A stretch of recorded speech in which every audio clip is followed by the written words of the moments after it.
একজন কালো দাস নাম বিল্লাল, যিনি জন্মেছিলেন মক্কার এক অমুসলিম ঘরে, কিন্তু আল্লাহ তাআলার উপর বিশ্বাস তাকে বানিয়ে দেয় সাহাবীদের মধ্যে অন্যতম সম্মানিত।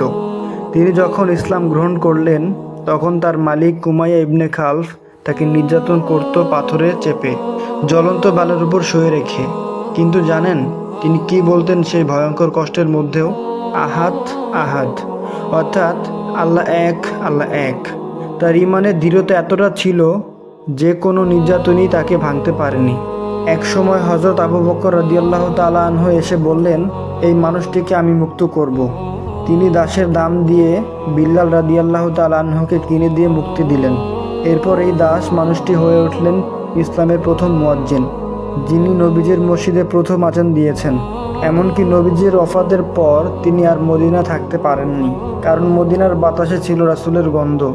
আজানের প্রতিটি শব্দে ছিল তার স্মৃতি। দুনিয়াতে তিনি ছিলেন একজন দাস, কিন্তু আল্লাহর কাছে তিনি ছিলেন জান্নাতের মানুষ। ভাই ও বোনেরা, মর্যাদা গায়ের রঙে নয়, তা নির্ধারণ করে আপনার ঈমান আর আল্লাহর ভয়।